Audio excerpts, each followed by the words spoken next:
Hey everybody, my name is Robert Thompson and I am a filmmaker and author out of Fort Wayne, Indiana. I wanted to make this video because as I did research, I realized that there weren't a lot of progress videos done by men. And I saw a lot of videos where people would sort of post little updates here and there, but no real reasons as to why they were doing what they were doing or why they decided to have their surgery done, and that's what this is about. I decided to consult with my doctor about what I feel is my last option, or one of them. A little about me: I have been severely obese my entire life. For whatever age, whatever height I was always morbidly obese. In the last year of high school, actually the summer before my senior year of high school and into college, I lost a total of 127 pounds on my own. And the heaviest I've ever weighed that I know of on a scale was 327 pounds. I got down to 200.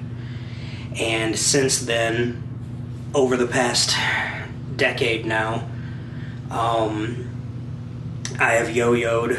After taking that 127 off, I went up 100, then I lost 80, and I went back up 60, I lost 50, and I went back up 90. And I've yo-yoed so much that it's really taken a toll on my body. When you yo-yo weight like that, which a lot of people that are overweight do when they try to lose weight, not only does it take a toll on your body, but every time it happens, it's demoralizing mentally and emotionally. And after a while, you can really only do it so many times before your body doesn't want to cooperate with it anymore. Your body's adjusted to, oh, well, this is the workout you're doing, this is what you're eating, we've done this before. And you sort of plateau before you even start, and it's demoralizing. So not only have I personally dealt with weight issues my whole life, but I've also had to deal with insurance issues, going from one job to another, or not having consistent insurance because I work on a contractual basis. So it's been difficult to really kind of focus on my health and getting better when medication is expensive, when I can't see the doctor regularly. So I tried the diet and exercise approach. I tried every form of diet. I tried every pill that they put out on the market. I won't name any, but some worked and some didn't. But none of them lasted, clearly. Currently, today is the day after my first consult with my primary care physician. I started with a new doctor yesterday, and I broke down, which I'm going to try not to do here, but I want people to see the toll that it takes. So if I do, I'm not going to apologize for it, but I'm going to try not to. I broke down to this new doctor, and I feel like I'm out of options. I'm 28 years old. I weighed in yesterday at 285 pounds. My body mass index is roughly 46 at my height. I have type 2 diabetes. I have fatty liver and problematic liver. I have kidney problems. I have high blood pressure. I have heart problems. I have gout. And at 28 years old, I feel like I'm dying. I feel like I'm 90. I have no energy. I have no desire to go out and do anything, to be around people, to exercise, to... I can't live life the way that I want to. I love just going out and walking around places, just seeing people and being around people, and my body's just gotten to where I don't want to anymore. And in my early 20s, my family doctor back then warned me. He said, if you continue to go down the route that you're going now, you probably will not live to see 30. I have a family history of heart issues, of stroke. I honestly couldn't tell you what is passed down and what isn't, but I like living, and I like being alive, and I like doing things and experiencing things, and right now I can't even work. I can't do, you know, if I were to have a shoot right now and be filming, and if we got stuck doing a 20-hour day, I couldn't do it. You know, the last feature that I shot, and my actors and crew will attest to this, by the end of the shoot, if I had to stop and go over any paperwork or schedule or script or anything like that, I was having to lay down. And it wasn't intentionally to be lazy. It was because my body couldn't keep going. I had to stop. I had to take a break. And I don't want to live life that way. So I try to cut things out here and there. I try to cut out pop. I try to cut out sugar. I try to cut out eating out, especially fast food. And it's always... it works for a while, sometimes a couple days, sometimes a few months. And it goes really well, and then something...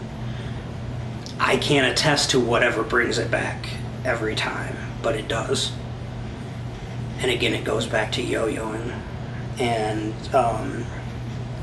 admittedly a lack of self-control, as I think most people have, that we have trouble admitting to, but it is a lack of self-control, especially with food, and pop is my worst enemy. I love soda.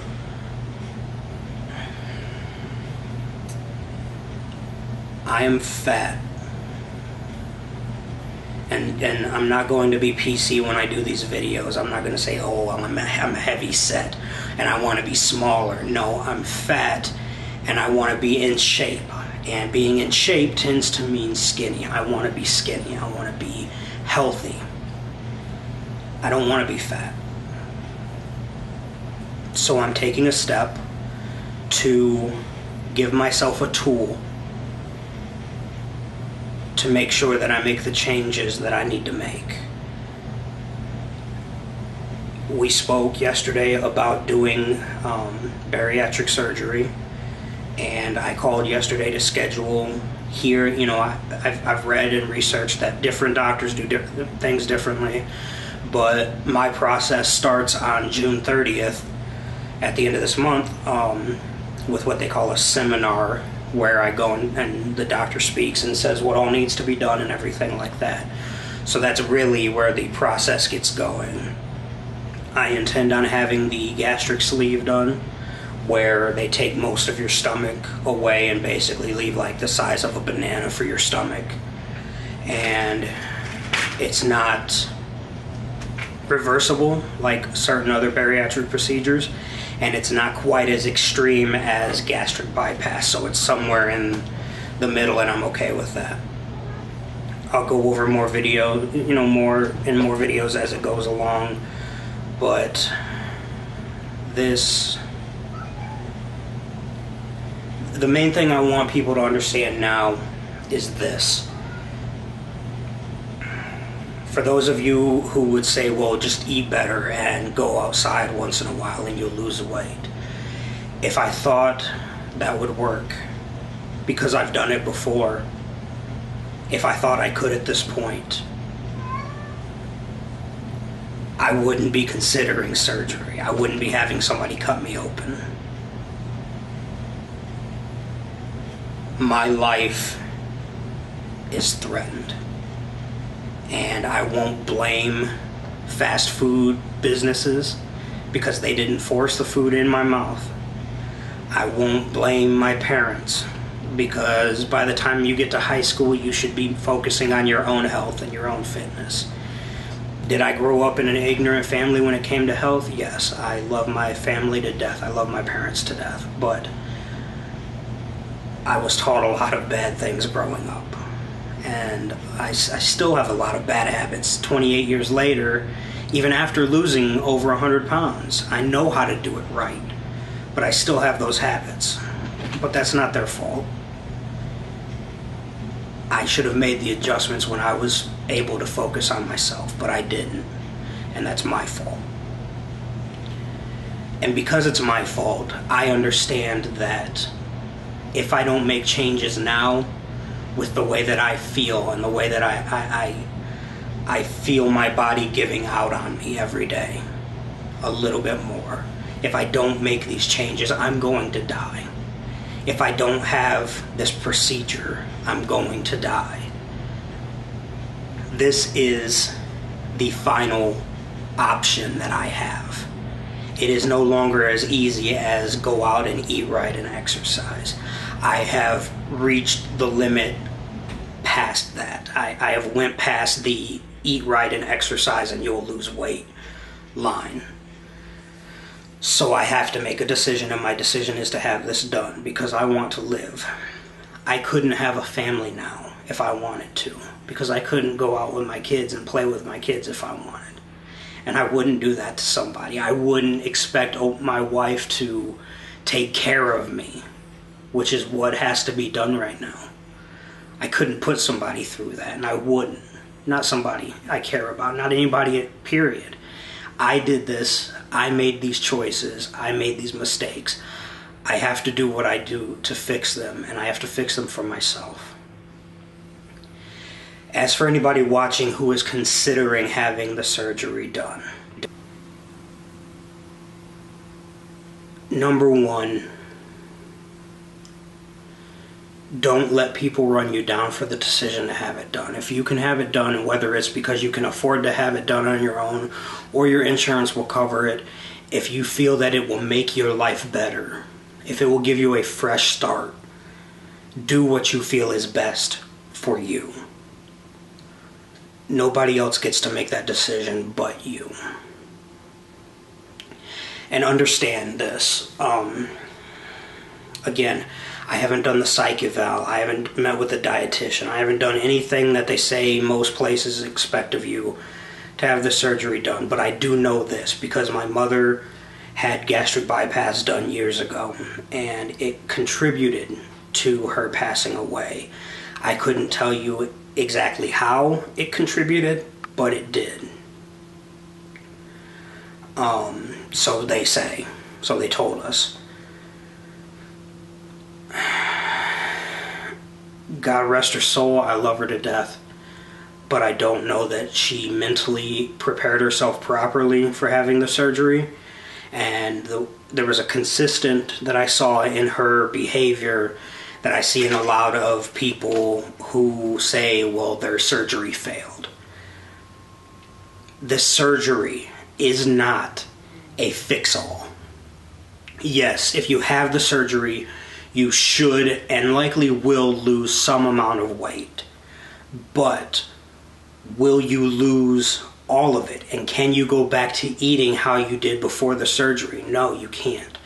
The surgery itself is not a fix-all. The surgery is a tool.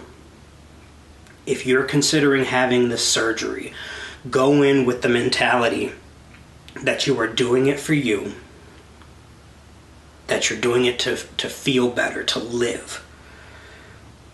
And accept that after this surgery, you are going to have to make changes. There is no way around it.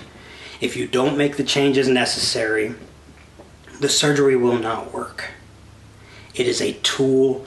It is not a fix-all. And that's the main thing that I've realized so far. As a matter of fact, my doctor wasn't exactly on board until I acknowledged that aspect of it, which was that I understand that this is a tool for me to get better, for me to exercise and eat right from now on, and it helps, but it's not going to fix my problems for me. It's only going to help me fix my problems. And that's a huge difference in mentalities. You're going to have to put in work. I'm going to have to put in work. I'm going to have to do a lot. I'm going to have to change so much about who I am, but it's worth it. And this is offering me an opportunity, cats. This is offering me an opportunity to get that fresh start. So that maybe I don't have to have a dresser covered in pills when I'm 50. And maybe I can have a family one day. I can go out and go to the zoo if I want to, because I like walking around and seeing animals. I can go and ride roller coasters then, you know. This is an opportunity to start living again. And the best thing about this tool is that it's very difficult for you to backslide. You have to really, really try not to let it work for you. Right down to its core concept. The idea of the surgery is designed to help you succeed. But it's whether or not you succeed. And, you know, I know that there may be some people out there that see this video and they had failed surgery for one reason or another that I simply haven't seen, and it wasn't their fault for one reason or another. Maybe that's the case, and I don't really need to hear from you because I'm acknowledging that maybe you exist, and that's fine. But for the most part, let's be honest, failed surgery statistics show that it fails because the person fails. And if you're going to have the surgery, you can't fail. You have to see it through. So if you want to judge, if you want to hate, you want to leave comments, whatever, it's cool. And if you're having the surgery and this helps you in any way, shape, or form make your decision, let me know. You know, I hope that it helps in some way, because that's what I'm trying to do. Like I said, I don't see a lot of these videos for men, and I'm not sure if that's because it's sort of taboo still for us to talk about these sorts of things. I know that I was horribly embarrassed. I told a few friends so far, and it was very difficult for me to tell them. It was difficult for me to talk to my dad about it.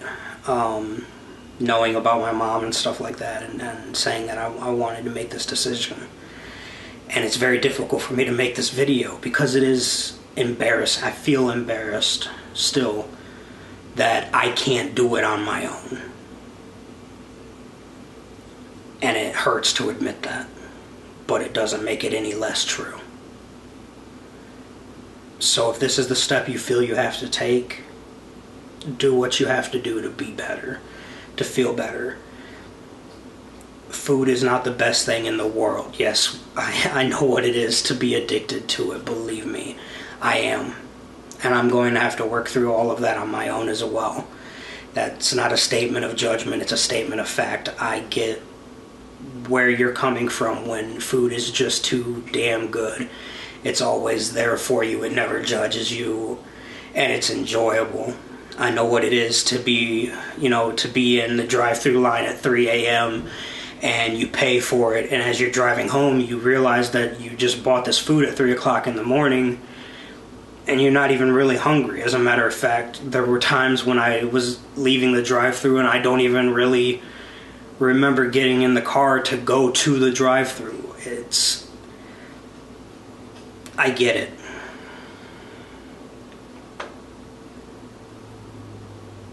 So do what you have to do. And I will try to keep these videos up to date as much as possible.